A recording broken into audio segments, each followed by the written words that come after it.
The sun cast long shadows across the police department parking lot, the late afternoon heat making the asphalt shimmer slightly. It was a routine day, officers chatting near their squad cars, filling out reports, sipping coffee from disposable cups. The usual hum of a station running at full capacity. Officer Bradley, a seasoned cop with over a decade on the force, leaned against his patrol car, scanning the area with a trained eye. His years of experience had made him sharp, perceptive, and, in his own mind, an expert at detecting trouble before it started. Then, something caught his attention. A black man, tall, confident, and dressed in a perfectly tailored navy blue suit, stepped out of a luxury black sedan. His posture was upright, his movements deliberate. A gold watch gleamed on his wrist, catching the sunlight as he adjusted his cufflinks. His polished shoes tapped rhythmically against the pavement as he strode toward the station entrance. Bradley frowned.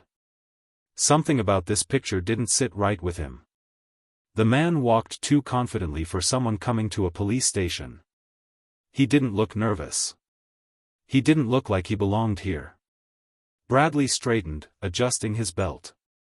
Without hesitation, he stepped forward, closing the distance between them before the man could reach the door. "Hey!" Bradley's voice was firm, carrying an air of authority. "This is a restricted area. You can't be here." The man stopped, tilting his head slightly.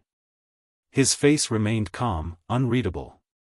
"I have a meeting inside." Bradley narrowed his eyes. "A meeting? With who?" The man reached into his inner jacket pocket, moving slowly and deliberately, pulling out an ID badge.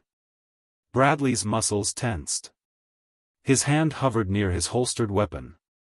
"Keep your hands where I can see them," he barked, taking a step back. Nearby, conversations came to an abrupt halt. Other officers turned their heads toward the scene. The man paused for a fraction of a second, then slowly raised both hands, holding the ID between two fingers. "There's no need for that, officer." His voice was steady, measured. Controlled. Bradley ignored the statement, his eyes locked onto the badge. He grabbed it, barely glancing at the name. Bold letters read, "Carter, CEO." Bradley scoffed, shaking his head. "You expect me to believe this? This is fake." Carter exhaled, tilting his head slightly. "No. I expect you to read." The smirk on Bradley's face faltered slightly, but before he could respond, another voice cut through the air. "Sir, maybe we should verify before." It was Officer Daniels, a young recruit standing a few feet away. His face showed hesitation, uncertainty. Bradley snapped his head toward Daniels. "Stay out of this, rookie." Daniels hesitated. He wasn't sure what to do, but something about this situation felt wrong. Then, Bradley made his move. He grabbed Carter's wrist, twisting his arm behind his back, forcing him against the squad car. "You're under arrest for trespassing," Bradley announced as he snapped the cuffs onto Carter's wrists. A slow, measured breath escaped Carter's lips, not of fear, not of anger, but of disappointment. Daniels stepped forward, alarmed. "Sir, maybe we should." Before he could finish, a commanding voice thundered across the parking lot. "What the hell is going on here?" The tension cracked like a whip.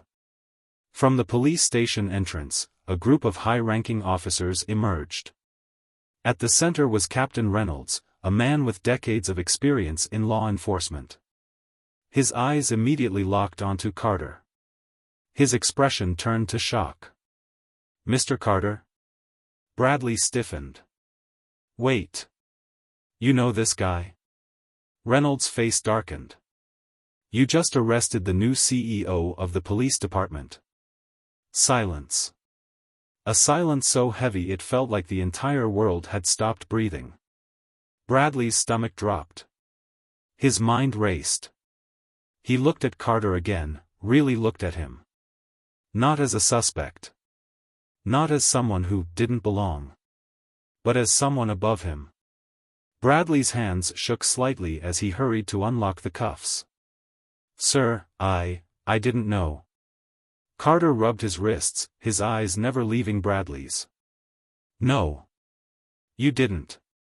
His voice wasn't raised. It didn't need to be. It carried power, authority, and the weight of a lifetime of experiences.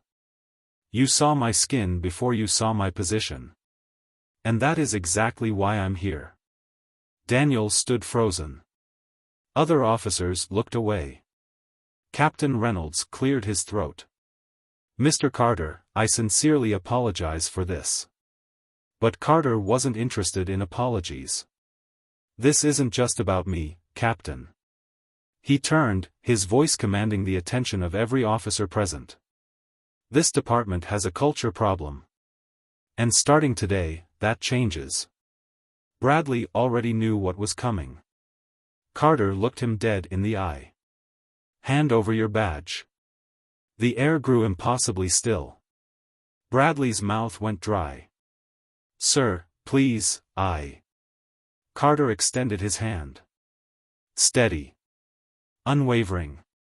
Unforgiving. Slowly, reluctantly, Bradley unclipped his badge and placed it into Carter's waiting palm.